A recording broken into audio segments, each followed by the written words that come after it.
Welcome to Sports Love Media on YouTube. It's your guy, Sports Love. I have a special guest with me today. I have Brendan Voce, the head football coach for Cold Springs High School, and he has agreed to talk with me today before he has his football game against Hanceville High School. How are you doing today, Coach? Doing great. Thanks for having us. Yes. How long have you been coaching football for Cold Springs? I've been over there for about 22 years or so. This is my third year as the head coach. Really? Okay. Who or what got you interested in coaching? So tell me about that.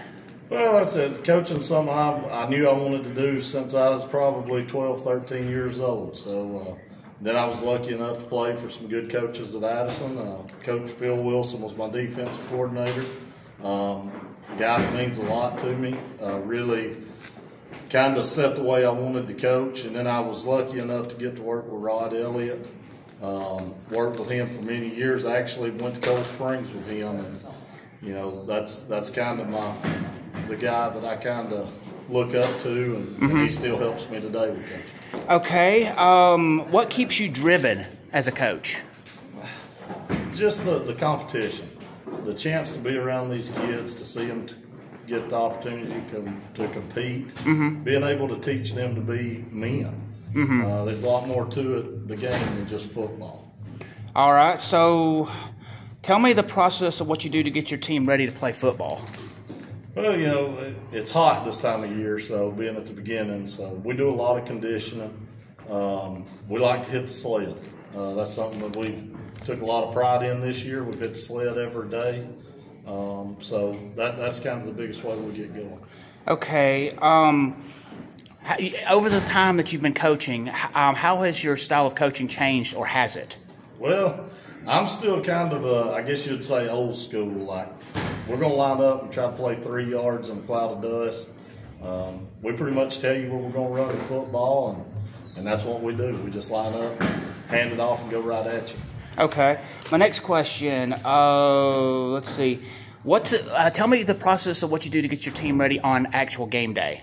So on game day, it's we feed the kids after school.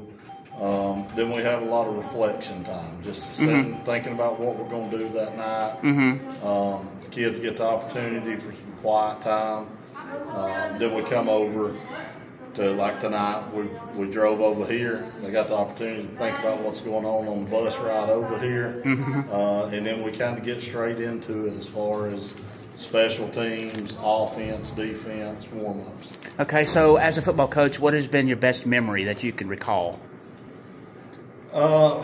Probably, you know, there's several memories over the years, but probably getting to coach this group of seniors their 9th grade year when I got back into coaching football, and just the hunger they had to want to win. They were a group that had struggled for years.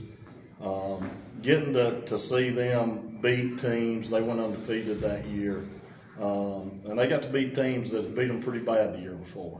So just getting, they kind of renewed my energy and wanting to get back into coaching. Okay. Some coaches have superstitions or unusual things they do on game day. Do you have any, and if so, what are they? I don't really have any superstitions per se as far as game day goes. I'm not the friendliest of people on game day. Understandable. Not a person to make mad on game day. I kind of like to be to myself for the most part, and just kind of think about the game ahead of time. Okay.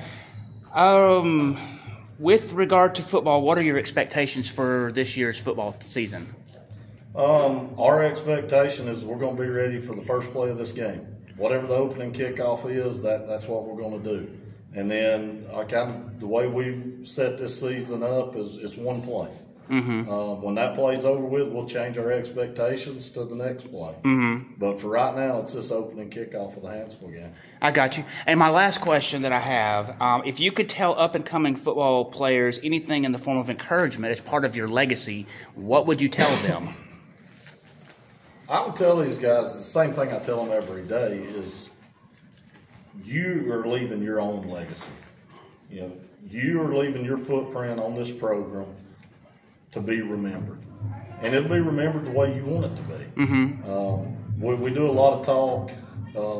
We have a saying at Cold Springs: "It's I can, I will, I want to. And we talk about that every day, and it's basically, I know you can, I know you will, but do you really want to? Right. There's a big difference in wanting to do something and just going out there and doing it. Right.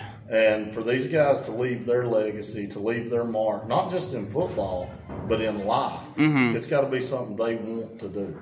Well, thank you for taking the time to talk with me, Coach. I greatly appreciate it. Appreciate you having me on. Thanks. If you will, please hit the like button. Please hit the subscribe button. Please hit the notification bell so you can be made aware when I'm doing special interviews such as this one that I did with the Cold Springs coach, Brendan Voce, for my sports education videos, my sports action videos, for breaking news in the sports world, and any other sports-related material. Thanks, and have a wonderful day.